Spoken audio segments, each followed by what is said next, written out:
Bismillahirrahmanirrahim. Assalamualaikum warahmatullahi wabarakatuh.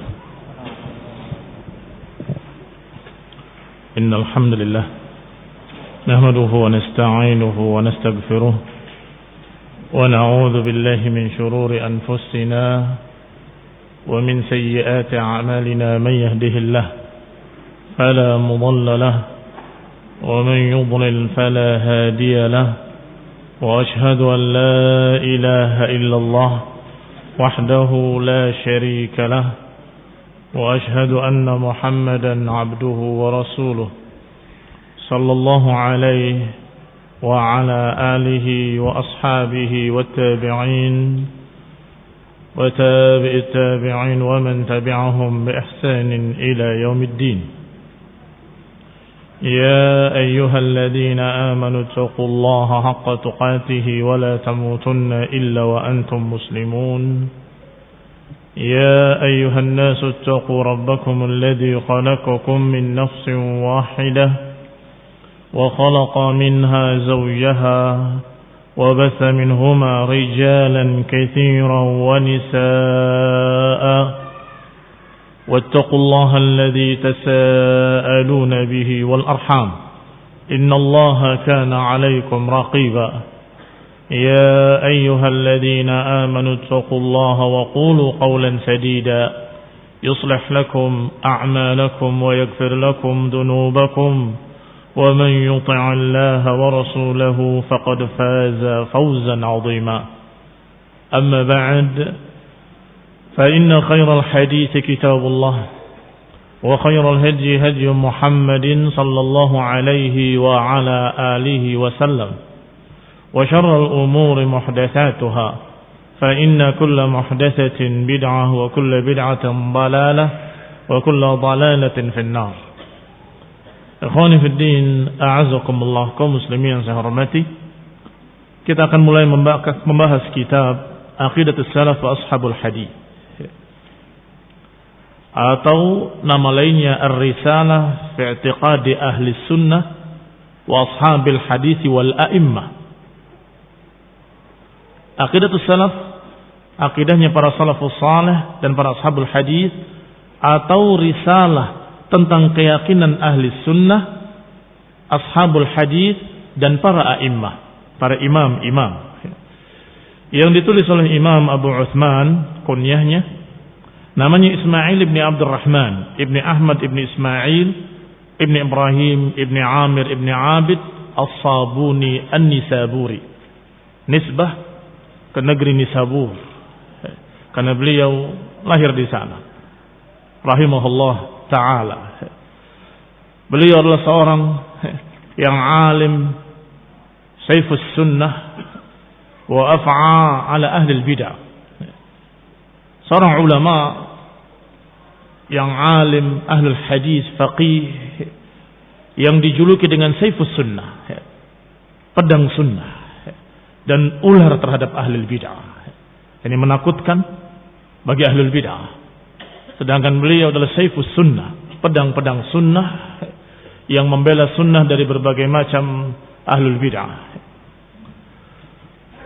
Beliau rahimahullah digambarkan oleh murid beliau Abdul Ghafir Al-Farisi, dikisahkan bahwa dia adalah seorang yang bapaknya Abdurrahman Abu Nasr adalah salah satu dari kibaril wa'idhin, salah satu dari tokoh-tokoh wa'idh yang terkenal.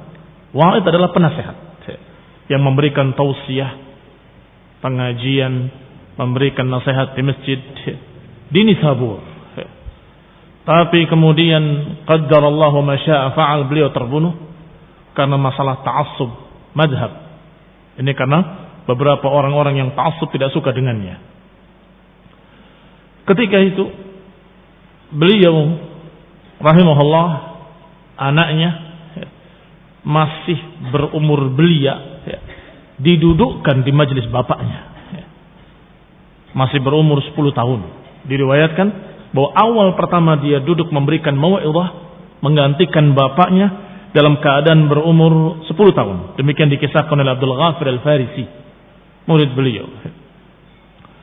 Yang hadir di majlisnya banyak tokoh-tokoh besar, Padahal beliau masih berumur 10 tahun. Seperti Imam Abu Tayyib Sahal ibn Muhammad as-Su'luki, tokoh masyhur dari mazhab Imam Syafi'i. Dan juga dihadiri oleh Abu Ishaq al-Isfirayini, hadir di majlisnya beliau. Dan juga Imam Abu Bakar ibn Furik rahimahumullah, semoga Allah merahmati mereka semuanya. Dan hadir pula sairul a'immah yahdurun majlis tadkirihi, hadir di majlis tadkir beliau. Wa yata'ajjabuna min kamal dzaka'ihi wa aqlihi, dan semuanya terkagum-kagum dengan kecerdasannya, dengan bagusnya tutur katanya, dengan bagusnya penyampaian nasihat yang mengena di hati mereka. Kadang demikian, orang itu bisa mendapatkan nasihat dengan kata-kata yang bagus, dengan kata-kata yang baik. Maka beliau terkenal dalam masalah itu. Husnu iradihil kalam arabiyatan wa farisiyah, bisa berbicara dengan bagus dengan bahasa Arab dan juga dengan bahasa Persia. Rahimahullah. Wa hafadhahul ahadits, dan mulai beliau menghafal hadis-hadis hatta kabura, hingga menjadi dewasa dalam keadaan terus bertambah ilmunya. 10 tahun dia sudah menyampaikan mau'izah, sudah menyampaikan nasihat-nasihat, sedangkan dia terus menghafal hadis, belajar menerima hadis-hadis dari para imam-imam. Wa balagha mablaghar rijal, hingga sampai tingkatan beliau tingkatan para imam-imam. Maka digambarkan oleh Masih Abdul Ghafir rahimahullah bahwa beliau adalah al-imam, Syekhul Islam, al-khatib, al-mufassir, al-muhaddis, al-wa'iz. Beliau adalah seorang imam, seorang Syekhul Islam, seorang khatib yang ahli dalam khutbah, al-mufassir, ahli tafsir, wal muhaddis, ahli hadis, al-wa'iz, penasehat yang memberikan mau'izah dan sangat mengena di hati para pendengarnya. Auhada waqtihi fi tariqatihi, dikatakan auhada waqtihi, orang yang satu-satunya di zamannya, yang satu-satunya di zamannya. Wa'adhal muslimina fi majalis at-tadhkir 70 sana, beliau menyampaikan mau'izah di masjid selama 70 tahun, menasihati kaum muslimin. Kana aktsara ahli al-'asr min al-masyayikh sima'an wa hifdhan wa nasran, dan dikatakan pula bahwa beliau adalah orang yang paling banyak di zamannya min al-masyayikh sima'an, yang paling banyak mendengar hadis, yang paling banyak menerima hadis zamannya adalah beliau, Imam Abu Utsman as-Sabuni rahimahullah. Wa hifdhan wa nashran, yang paling banyak menghafal hadis dan paling banyak menyebarkan hadis. Beliau mendengarkan hadis bukan hanya di satu negeri. Beliau mendengarkan hadis di Nisabur, di Sirkhis, dan juga di Bahrah, di Syam, di Hijaz, Hijaz itu Mekah Madinah. Wabil Jibal, Jibal adalah negeri-negeri pegunungan yang terdiri dari sekian banyak negeri di atasnya, seperti Asbahan sampai ke Zinjan, sampai ke Qazwin dan Hamdan, dan juga Dainur, dan juga Rai. Kalau kalian ingat nisbah-nisbah para ulama, mesti kalian akan mendengarkan istilah Ar-Razi, itu dari Rai. Kalau disebutkan Az-Zanjani, dari Zinjan. Kalau dikatakan Al-Asbahani, dari Asbahan. Itu semua dia datangi. Beliau Imam Abu Uthman Ismail as-Sabuni rahimahullah, beliau datangi semua negeri-negeri itu untuk menerima hadis dan mengambil hadis dari para ahli hadis. Wa hadatsa bi katsirin minal buldan, dan juga menyampaikannya di sekian banyak negeri. Demikian diriwayatkan tentang beliau.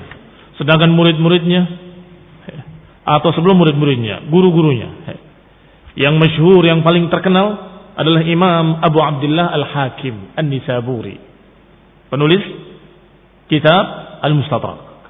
Itu guru beliau langsung, Imam Abu Abdullah Al-Hafidh Al-Hakim An-Nisaburi, Imamu Ahlul Hadis fi asri, yang merupakan imamnya Ahlul Hadis di zamannya, penulis kitab Al-Mustadrak Al-Sahihain. Dan kalau kita baca kitab ini nanti, kalau beliau berkata haddatsana Abu Abdullah, maka yang dimaksud Abu Abdullah Al-Hakim, guru beliau. Yang paling terkenal adalah Imam Hakim. Dan juga di antara guru-gurunya adalah Abu Tahir Muhammad ibn al-Fadl ibn Muhammad ibn Ishaq ibn Khuzaimah. Bukan ibn Khuzaimahnya, tetapi Abu Tahirnya, cucunya. Tetapi beliau menerima riwayat dari Abu Tahir dari Ibnu Khuzaimah. Ibnu Khuzaimah sahibus sahih, yang memiliki kitab sahih. Beliau mendapatkan riwayat-riwayat kitab sahihnya Ibnu Khuzaimah dari Abu Tahir ini, dari gurunya, dan beliau mendapatkan sanadnya. Sehingga beliau menyebarkan ilmu dengan sanad, dengan riwayat, dengan tariqati ahlil hadis, dengan caranya ahlul hadis, ahlus sunnah.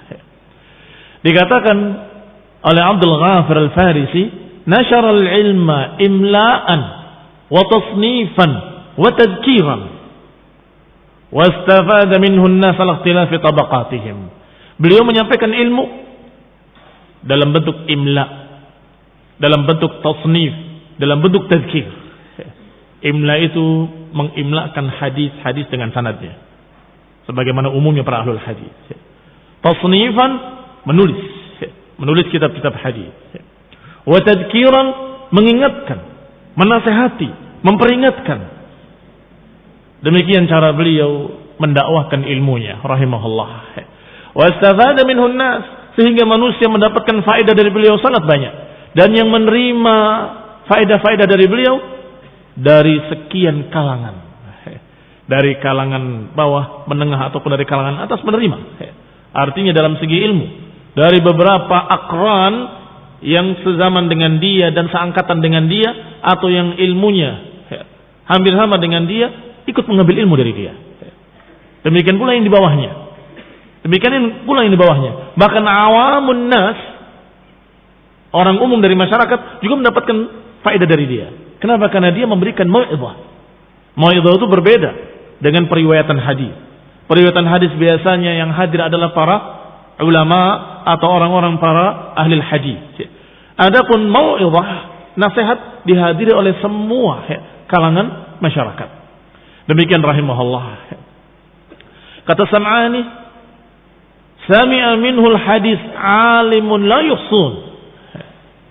Yang mendapatkan hadis dari beliau, yang menerima riwayat, menerima hadis, atau yang menerima ilmu dari dia, alimun la yuhsun, para ulama yang tidak terhitung banyaknya. Apakah di Khurasan, atau dari Ghaznah, atau dari Biladil Hind, dari negeri-negeri India, dari Jurjan, dari Tubrustan, dari Thughur, dari Harran, dari Syam, dari Baitul Maqdis, dan juga dari Hijaz, dan dari negeri-negeri Azerbaijan. Semuanya datang ke tempat beliau untuk menerima hadis, menerima ilmu dari Imam Abu Uthman Ismail As-Sabuni rahimahullah. Pantas kalau beliau dikatakan dengan julukan-julukan yang Masya Allah, yang memang kenyataan beliau memiliki kelebihan-kelebihan tersebut, sehingga dikatakan al-faqih, dikatakan al-mufassir, dikatakan ahlul hadis, dan dikatakan juga al-wa'id. Karena memang beliau wa'id, memberikan mau'izah selama 70 tahun. Kenapa demikian lamanya? Karena sejak umur 10 tahun dia sudah memulai memberikan mau'izah, memberikan nasihat-nasihatnya. Adapun pujian-pujian para ulama tentang beliau, hadis wala haraj, silakan sebutkan, sangat banyaknya. Di antaranya ucapan Abu Bakar Al-Baihaqi, wa huwa min aqrani. Al-Baihaqi adalah akrannya yang seangkatan dengan beliau. Memuji beliau dengan kalimat innahu imamul muslimin. Haqqan. Kata Al-Baihaqi, beliau ini adalah imamnya kaum muslimin yang sebenar-benarnya. Syekhul Islami sidqan. Dia betul-betul Syekhul Islam yang sebenar-benarnya. Wa ahlu asrihi kulluhum mud'inuna li'uluwi sya'nih.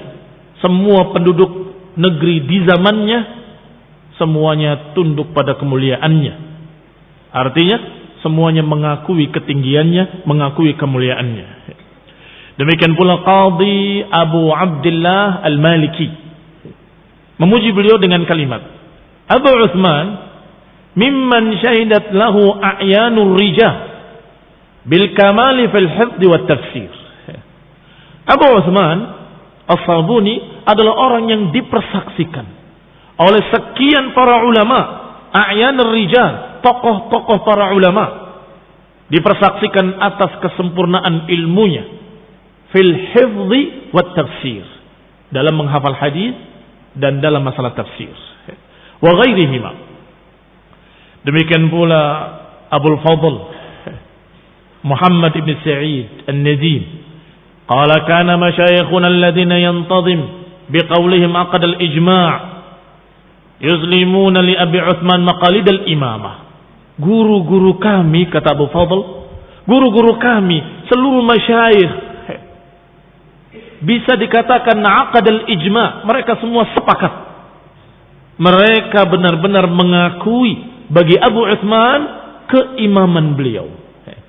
Jadi guru-guru kami, masyayikh kami semuanya mengakui secara sepakat bahwa Abu Uthman adalah imam. Imam fi asrihi, imam di zamannya. Demikian pula Muhammad Al-Amiri Al-Isfirayini yang tadi sudah kita sebutkan, salah satu dari muridnya adalah Al-Isfirayini Al-Faqih. Beliau berkata, kana an-nas yutliquna al-qawla fi majalisin nazar, bahwa manusia mengucapkan di majlis-majlis pembicaraan mereka, majlis-majlis diskusi mereka, mereka semua sering menyebutkan Abu Uthman la yudafa' fi kalamihi wa la yunaza' fi syai'in min khisalih. Abu Uthman enggak bisa dibantah ucapannya dan enggak bisa diperselisihi atau tidak bisa disalahkan ucapannya, karena tidak berbicara kecuali dengan hujjah. Sehingga sudah menjadi pembicaraan di kalangan para ulama. Kalau mereka berdiskusi, kalau mereka berbicara, mereka berkata, Abu Uthman la yudafa' kalamuh.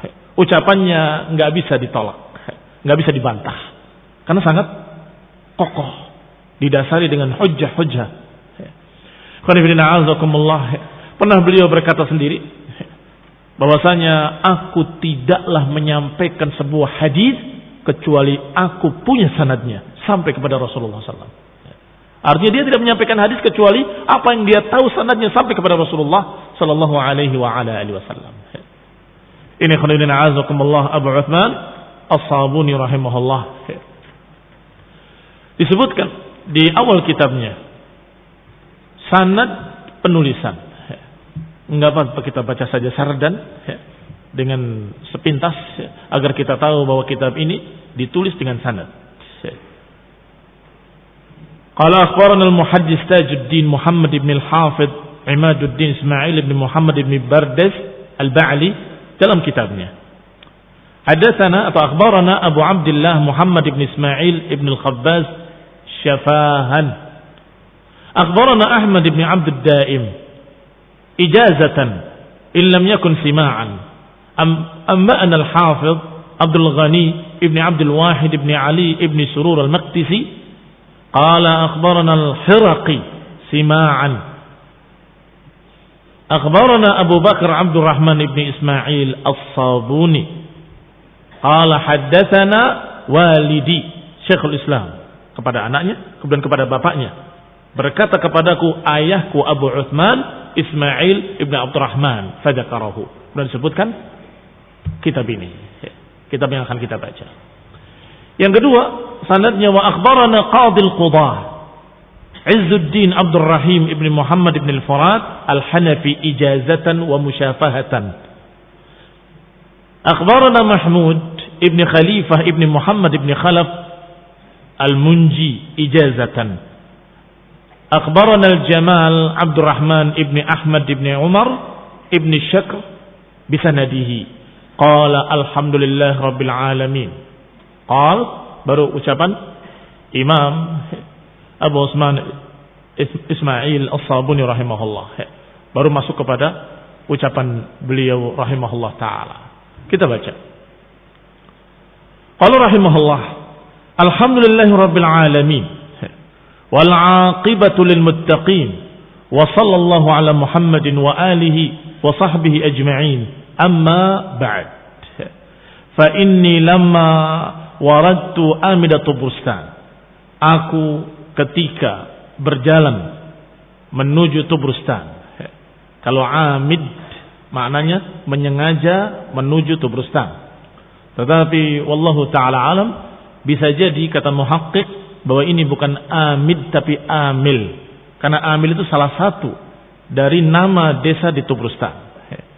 Maknanya fa inni lamma waradtu amila Tubrustan, ketika aku berangkat ke daerah Amil di Tubrustan. Wallahu taala a'lam. Dan juga bila di Jilan, dekat dengan Tubrustan, disebutkan negeri-negeri ini adalah negeri-negeri Masyriq. Kalau sekarang daerah Iran, daerah sekitar Iran di sana. Mutawajjihan ila Baitillahil Haram, dalam perjalanan menuju Baitillahil Haram, wa ziyarat qabri nabiyhi Muhammadin sallallahu alaihi wa ala alihi wasallam. Qanifidina azakumullah. Disebutkan di sini ziyarat qabri nabiyhi, dalam rangka ziarah kepada kuburan Nabi.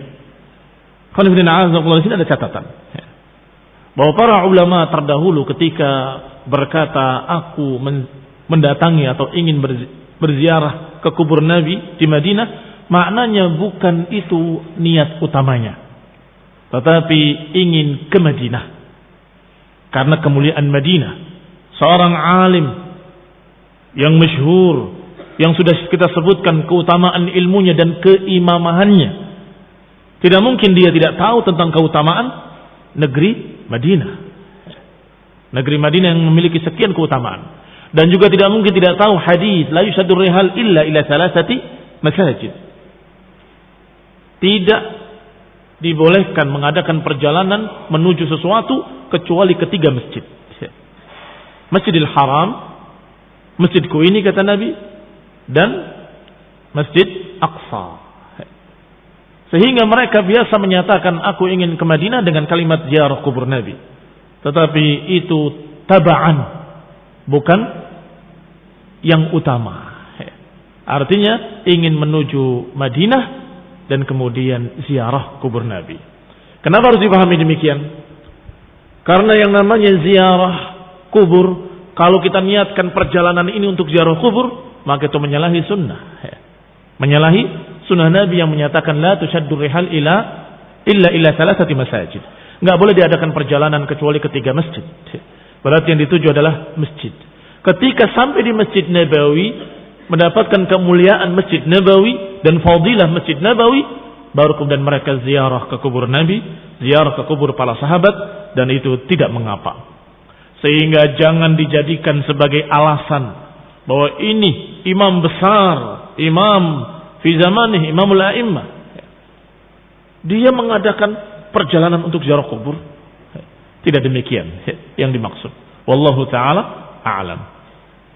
Ketika sampai perjalanan beliau di Jilan atau di Amil Tubrustan,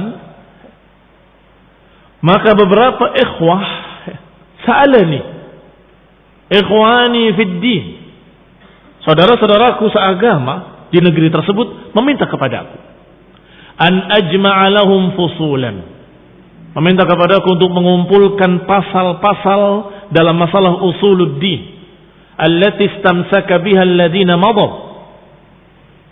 usuluddin yang berpegang dengannya orang-orang terdahulu min a'immatid din, dari para imam-imam pemuka agama. Di sini ada beberapa catatan penting. Pertama, kebiasaan para ulama ketika ditanya, coba terangkan pada kami prinsip-prinsip agama dan ringkaskanlah, aku ingin berpegang dengannya sehingga aku selamat dari penyimpangan-penyimpangan. Maka mereka menjawab, dan jawabannya jadi satu kitab. Seperti penduduk Wasit tanya kepada Syekhul Islam Ibnu Taimiyah, terangkan kepada kami prinsip-prinsip sunnah yang kalau kami berpegang dengannya kami ahli sunnah, dan kalau kami berlepas daripadanya kami menjadi golongan ahli bid'ah, golongan orang-orang yang menyimpang. Maka Ibnu Taimiyah menjawab bahwa inilah i'tiqad ahli sunnah wal jamaah al-mansurah ila qiyamis sa'ah, atau inilah i'tiqad firqatun najiyah al-mansurah ila qiyamis sa'ah ahli sunnah wal jamaah. Kemudian disebutkan satu persatu. Maka kitabnya dijuluki dengan kitab Aqidah Al-Wasithiyah sebagai jawaban terhadap penduduk Wasit. Demikian pula ketika ditanya oleh penduduk dari negeri Hamawi atau Hamu, Ham'ah nama negerinya. Maka ketika dijawab oleh Syekhul Islam, jawabannya menjadi kitab Aqidah Al-Hamawiyah. Sesungguhnya itu nama negeri orang-orang yang meminta kepadanya diringkaskan prinsip-prinsip akidah. Demikian pula Abu Uthman Ismail Sabuni rahimahullah menyatakan bahwa sebagian ikhwah saudara-saudaraku kaum muslimin dari negeri Jilan atau dari negeri yang disebutkan di sini Amil Tubrustan meminta kepadaku untuk diringkaskan usuluddin, prinsip-prinsip agama. Dan ini menunjukkan betapa para imam-imam sangat mementingkan perkara ini. Dijawab oleh beliau padahal dalam perjalanan untuk ke Madinah. Dijawab dan lengkap prinsip-prinsip akidah Ahlus Sunnah. Bahkan Syekhul Islam ditanya dalam keadaan beliau di penjara. Penjaranya dalam keadaan di bawah tanah. Mereka tidak melihat wujudnya Syekhul Islam, hanya mendengar suaranya saja. Ya Syekh, mada qaulukum fi i'tiqadi ahli sunnati wal jamaah? Maka terdengar suara dari bawah bahwa akidah ahli sunnah wal jamaah adalah begini. Artinya semua itu ada di kepala mereka, ada di keyakinan mereka. Ilmu mereka fis sudur la fis sutur. Ilmu mereka itu ada di dada mereka, dibawa kemana mereka pergi. Sehingga di bawah tanah, di perjalanan mereka ditanya, mereka jawab. Akidah yang kita baca lengkap ini, satu kitab, ini ada di dada mereka, dalam keyakinan mereka. Sehingga mereka jawab dengan apa yang mereka ketahui, dengan ilmu, dengan dalil-dalil. Yang kedua, perhatikan permintaan penduduk negeri Tubrustan dan negeri Jilan. Kalimatnya adalah meminta prinsip-prinsip agama yang dipegang oleh imam-imam terdahulu. Artinya orang awamnya ketika itu kaum muslimin tahu bahwa yang akan selamat adalah orang-orang terdahulu, imam-imam terdahulu. Sehingga meminta usul prinsip-prinsip agama allati istansaka biha alladzina madaw min a'immatid din. Terangkan pada kami prinsip-prinsip agama yang dipegang oleh para imam-imam terdahulu. Tidak meminta bagaimana pendapatmu, tidak. Tidak meminta coba terangkan apa secara akal supaya bisa dipaham. Tidak ada. Mereka orang-orang kaum muslimin, orang-orang awam ketika itu tahu bahwa yang selamat adalah generasi pertama. Sudah masyhur, sudah memasyarakat. Bahwa yang selamat adalah generasi pertama umat ini, dari para sahabat, para tabi'in, para tabi'it tabi'in. Maka mereka meminta, coba prinsip-prinsip para imam-imam terdahulu itu apa? Biar kami pegang seperti apa yang mereka pegang. Biar kami selamat seperti mereka selamat. Qala rahimahullah, kata beliau, mereka meminta kepadaku untuk menerangkan pasal-pasal tentang prinsip-prinsip agama yang dipegang oleh para imam-imam terdahulu, wa ulama'ul muslimin, dan para ulama kaum muslimin, was salafus salihin, dan yang dipegang oleh para salafus salih. Wa hadaw wa da'un nas ilaiha, yang mereka membimbing, berdakwah, mengajak kepada prinsip-prinsip itu. Jadi meminta diterangkan apa yang mereka ajak, yang mereka dakwahkan. Fi kulli hin, setiap saatnya. Yang mereka nahau amma yudaduha wa yunafiha jumlatal mu'minin, wal musaddiqin al muttaqin, yang mereka melarang apa-apa yang merupakan lawannya, apa-apa yang bertentangan dengannya, yang dilarang oleh para kaum mukminin, kaum musaddiqin al muttaqin, yang mereka berwala pada siapa-siapa yang mengikutinya dan memusuhi siapa-siapa yang menyelisihinya. Jadi minta prinsip-prinsip yang dipegang oleh para imam-imam salaf, yang prinsip-prinsip itu dijadikan mereka sebagai patokan al-wala wal bara. Dijadikan sebagai patokan al-wala wal bara. Yang memegang prinsip-prinsip ini berarti mereka adalah ahli sunnah. Kita berwala kepadanya, mencintai mereka. Dan siapa yang lepas daripadanya, maka mereka menyimpang dan kita memusuhi mereka. Wa badda'u wa kaffaru man i'taqada ghairaha. Yang mereka membid'ahkannya, mengkafirkannya, atau mereka membid'ahkan dan mengkafirkan orang-orang yang meyakini selain prinsip-prinsip ini. Berarti meminta prinsip-prinsip yang menjadi tonggak-tonggak dasar, yang kalau menyelisih prinsip ini badda'u wa kaffaru wa ahrazu li anfusihim wa liman da'awhum ilaiha barakatuha. Yang mereka menjaga diri-diri mereka dan juga orang-orang yang mereka dakwahi untuk tetap mendapat barakahnya dan mendapatkan kebaikannya. Disebutkan di sini kalimat as-salaf. Walaupun sering kita ulang-ulang kalimat salafus salih, tetapi perlu kiranya kita mendengar dari Al-Imam Al-Isfirayini tentang apa itu salaf. Kata Syekh Muhammad As-Safarini, al-murad bimadhab salaf, yang dimaukan dengan madhab salaf adalah makana alaihi sahabat al-kiram, apa yang dipegang oleh para sahabat yang mulia radhiyallahu taala anhum atau ridwanullahi alaihim, wa ayanit tabi'in, dan yang dipegang oleh tokoh-tokoh ulama dari kalangan tabi'in yang mengikuti mereka dengan ihsan, wa atba'ihim, dan juga yang diikuti di belakangnya oleh para a'immah, para imam-imam pemuka agama, mimman syahidalahu bil imamah, yaitu orang-orang yang dikenal dengan keimaman dalam agama, keimaman dalam ilmu, wa urifa 'azmu sya'nihi fid din, yang dikenal kemuliaannya, ketinggiannya dalam masalah agama, wa talaqan nas kalamuhum, yang manusia menerima ucapannya, khalafun an salaf, yang diterima oleh orang-orang belakang dari orang-orang terdahulu, yaitu madhab yang bukan madhab yang sudah dituduh dengan bid'ah atau dikenal dengan julukan-julukan yang menyimpang atau julukan-julukan yang jelek.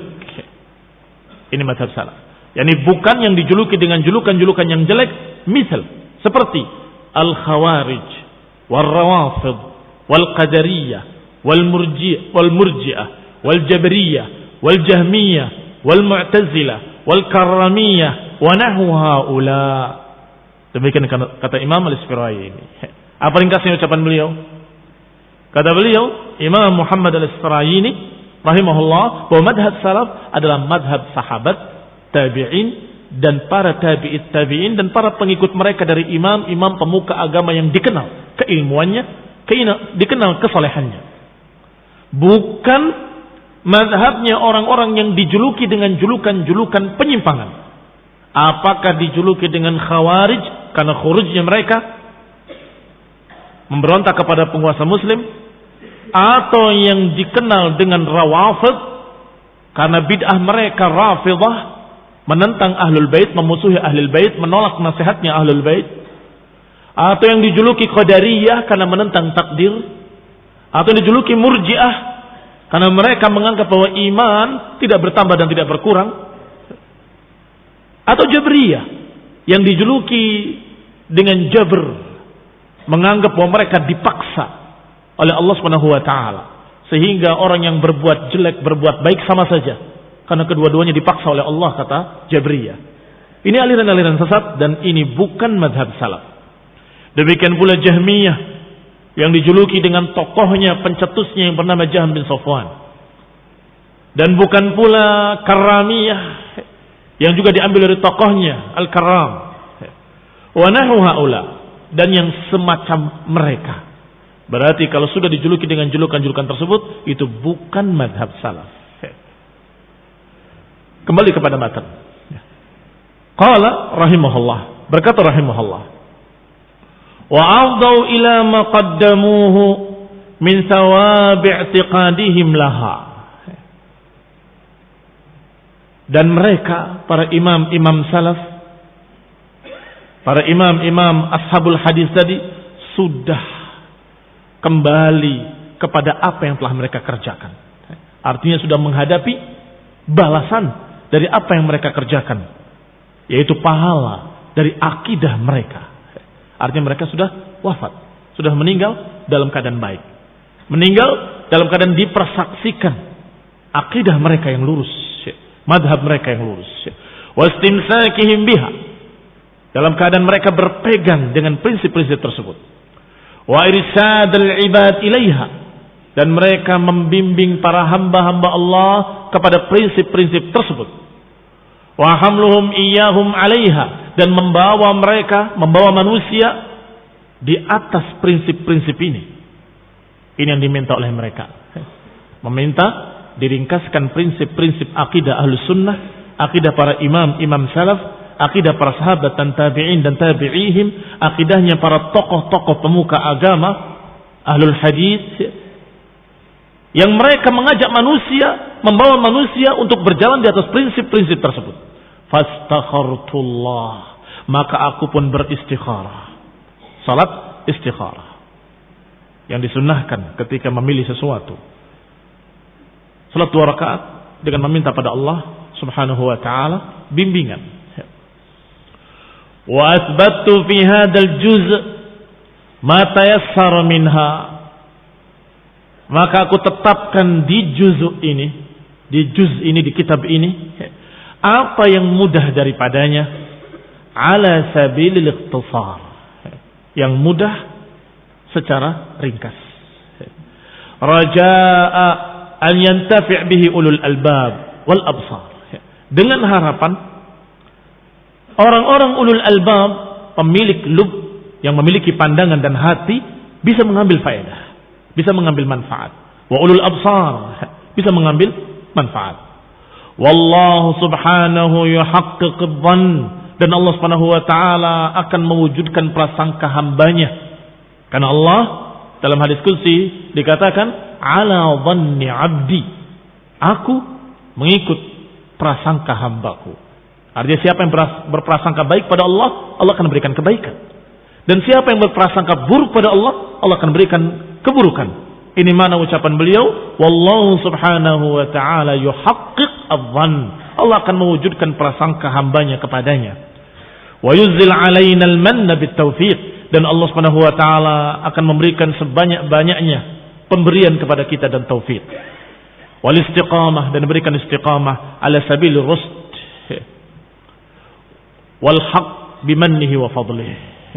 Qultu wabillahi taufiq, maka saya katakan wabillahi taufiq. Ashabul hadis hafizallahu ta'ala ahyahum wa rahima amwatahum, yashhaduna lillahi ta'ala bil wahdaniyah. Kata beliau, dimulai dengan prinsip pertama, yaitu prinsip tauhid. Qultu wabillahi taufiq, aku katakan dan dengan Allah lah taufik, bahwa ashabul hadis, semoga Allah memelihara mereka yang masih hidup, dan semoga Allah merahmati yang telah wafat.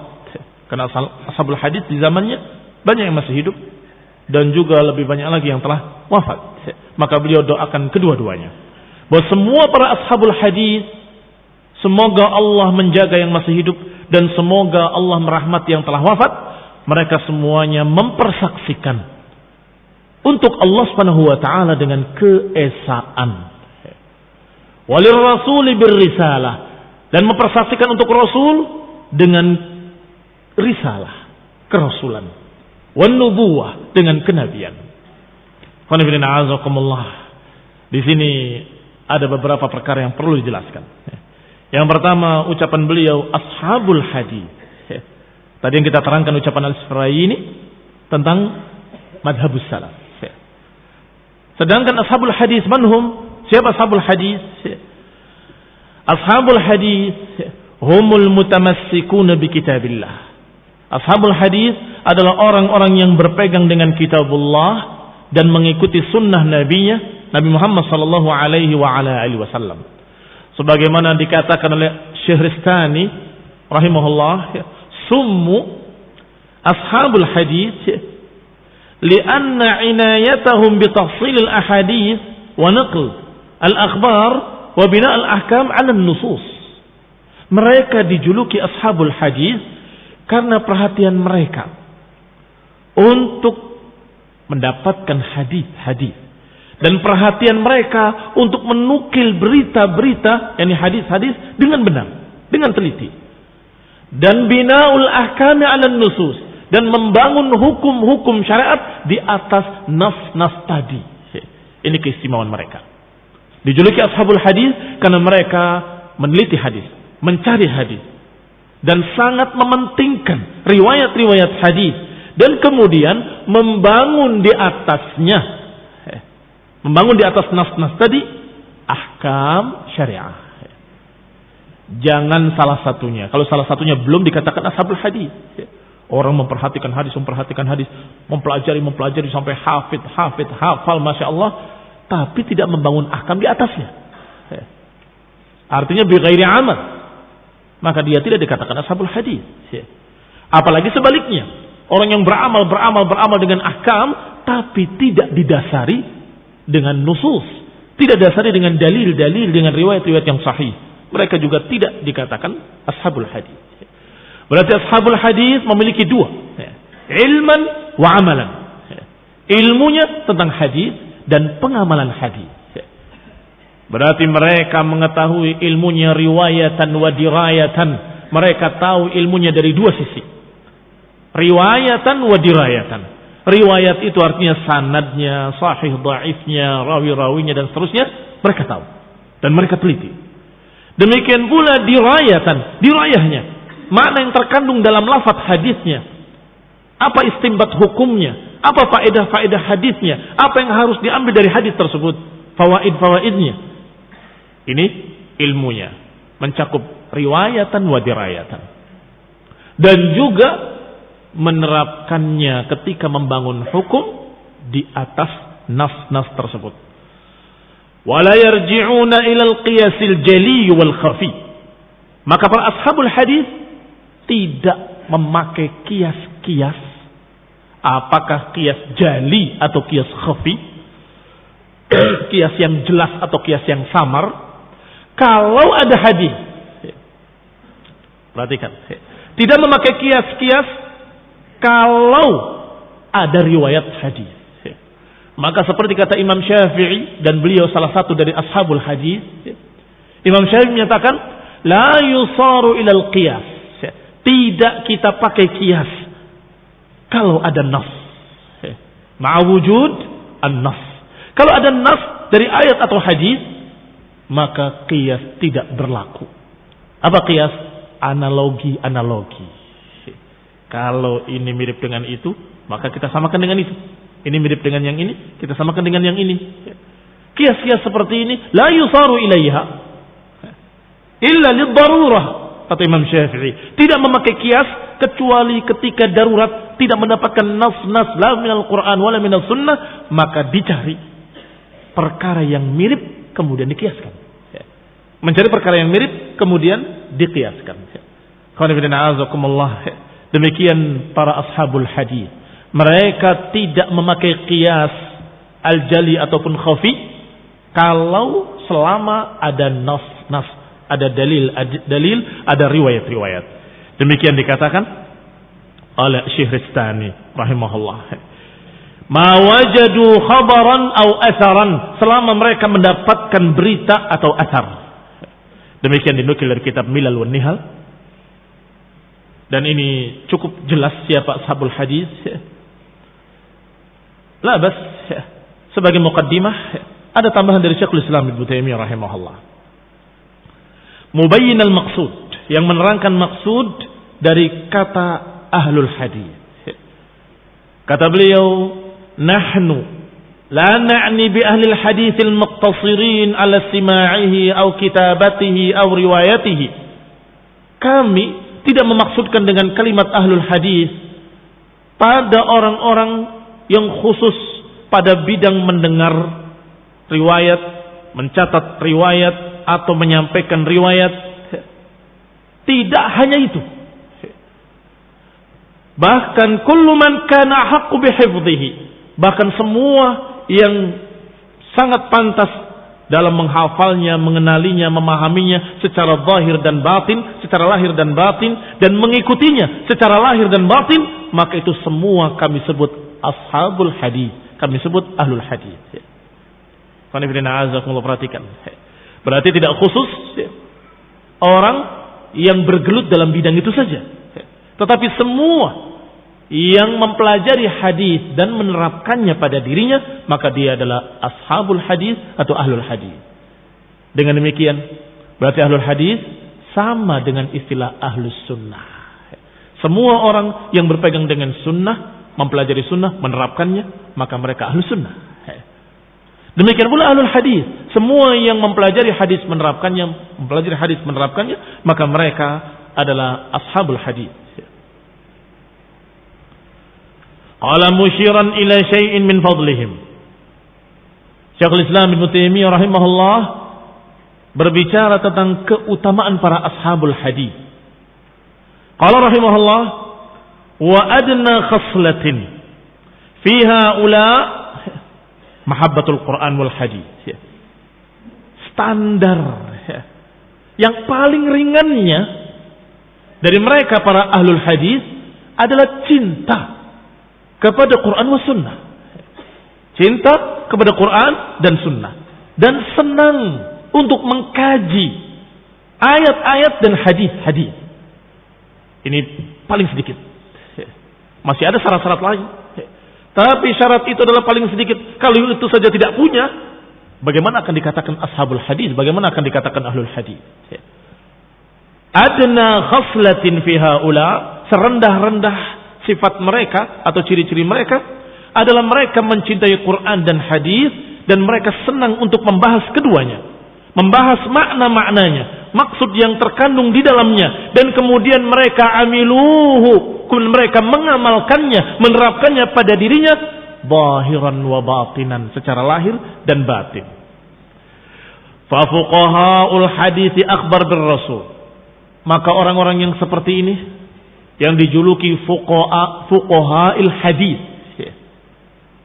maksudnya ahli fiqih yang ahlul hadis. Kalau ahli fiqih tidak ahlul hadis, walaupun sungguhnya nggak bisa dikatakan ahli fiqih kalau tidak ahlul hadis. Kalau misalnya ada orang yang ahli dalam bidang fiqih, tetapi tidak ahli dalam bidang hadis, apa kata Syekh Al-Albani? Mereka sudah memperinci dengan usul fikih, dengan qawaid fiqhiyah, bahwa kalau begini berarti begini, ini berarti istimbatnya begini. Ternyata hadisnya dhaif. Pembahasan tadi semuanya gugur. Iya kan? Semuanya gugur. Maka kata beliau, kata Syekh Al-Albani, uthbutul arsh thumma nqush. Mantapkan dulu kursinya, baru diukir. Artinya bagaimana kamu membahas panjang lebar, fihi fawaid, memiliki faedah-faedah, wastunbitu min hadzal hadis, dan diistimbat dari hadis ini berarti kesimpulannya begini, ternyata hadisnya dhaif. Gugur semuanya. Maka kata para ahlul hadis, mantapkan dulu kursinya, baru diukir, baru dibentuk, baru dipelajari. Apa maknanya? Maknanya pastikan dulu hadis itu sahih. Secara riwayatan, secara ilmu hadis. Setelah terbukti dengan ilmu hadis bahwa hadis itu sahih, baru kemudian dibahas fawaidnya, dibahas istinbat hukumnya, dibahas kesimpulan hukumnya, dibahas fikihnya, qawaid-qawaidnya, dan seterusnya. Maka ahli fikih, kalau ahli hadis, lebih faqih daripada yang tidak. Demikian pula ahli tafsir, dia menggeluti bidang tafsir. Kalau tidak ahli hadis, bagaimana akan menafsirkan? Padahal kata Imam Al-Hafidh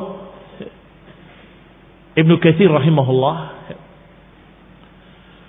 man fassara bi ra'yihi faqad akhta walau asab. Beliau sebutkan riwayatnya di awal muqaddimah tafsirnya. Man fassara bi ra'yihi faqad akhta walau asab. Siapa yang menafsirkan dengan ra'yunya, maka dia telah salah walaupun kebetulan benar. Caranya sudah salah. Begitu baca ayat, oh ini sepertinya maksudnya ke sana ini sepertinya maksudnya ke sini. Tanpa riwayat, tanpa azhar, dengan ra'yunya sendiri. Faqad akhta, dia telah salah. Walau asab, walaupun kebetulan tepat. Kebetulan tepat dengan akalnya dia, ini sepertinya ke sini dan pas, tetap kamu salah. Loh, kan tapi benar. Hasilnya kan benar, walaupun hasilnya benar, caranya sudah salah. Berarti bagaimana Ibnu Katsir rahimahullah? Kata Ibnu Katsir rahimahullah, yang namanya tafsir adalah tafsir bil athar. Pertama tafsir Quran bil Quran, menafsirkan Quran dengan ayat lain. Maliki yaumiddin. Apa tuh yaumuddin? Baca ayat. Wa ma adraka ma yaumuddin. Baik, dibahas di ayat lain. Tahukah kamu apa itu yaumuddin? Disebutkan setelahnya tentang hari kiamat oleh Allah Taala. Ayat ini dijawab dengan ayat itu. Ini jelas. Yang kedua, tafsir Quran ditafsirkan dengan sunnah. Disinilah yang sedang kita bahas. Kalau menafsirkan dengan riwayat qala Rasulullah dan riwayat dhaif, bagaimana tafsirnya? Akan salah. Atau riwayat yang wahiyah, riwayat yang enggak jelas, atau bahkan riwayat-riwayat yang makdzubah, yang maudhu'ah, maka tafsirnya akan salah, akan menyimpang. Berarti menafsirkan bidang tafsir harus dengan ilmu hadis. Bidang fikih harus dengan ilmu hadis. Bidang apa lagi? Semua harus dengan ilmu hadis. Demikian yang dimaksudkan oleh Syekhul Islam Ibnu Taimiyah rahimahullah. Hanya saja di sini beliau mengucapkan dengan bahasa yang saya khawatir disalahpahami. Para ahli fikih yang ahli hadis, maka mereka lebih ahli dalam fikih. Para ahli tafsir yang ahli hadis, maka mereka lebih ahli dalam bidang tafsir. Dan ahli tasawuf yang ahli hadis, maka lebih ahli dalam bidang tasawuf. Apa itu maknanya? Jangan disalahpahami. Tasawuf ketika awal pertama penyebutan, ini para mutaqaddimin dari para ulama, itu adalah apa yang dijalani oleh para zuhad, ahli zuhud, yang mereka memperhatikan akhlak dan zuhud.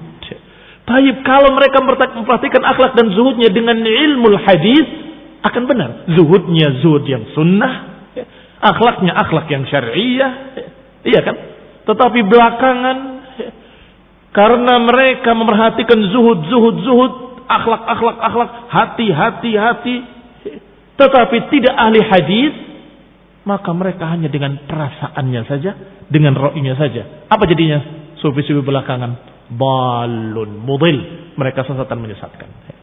Tetapi tokoh-tokoh sufi yang pertama siapa? Fudail ibn Iyad, alimun ahli sunnah. Ibnu Mubarak ahli sunnah. Siapa lagi? Imam. Dan itu masih dibanggakan oleh mereka, oleh orang-orang yang mengaku dirinya ahli tasawuf. Oh, itu adalah imam kita.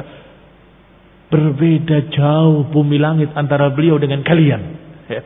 Beliau zuhudnya di atas sunnah. Dan mereka ketika ada panggilan jihad, berangkat jihad. Seperti Ibnu Mubarak rahimahullah. Kaum muslimin yang saya hormati, alhamdulillah, sebagai muqaddimah saya kira cukup demikian. Insyaallah kita akan bahas prinsip pertama, yaitu al-wahdaniyah war risalah. Nasallahu taufiq wal afiyah. Wallahu ta'ala ayatul minal ladzina yastami'una al-qawla fayattabi'una ahsanah. Amin wa sallallahu Muhammadin wa ala alihi wa ashabihi wa sallama tasliman katsira. Subhanakallahumma bihamdika asyhadu an la ilaha illa anta astaghfiruka wa atubu ilaik. Wassalamu alaikum warahmatullahi wabarakatuh.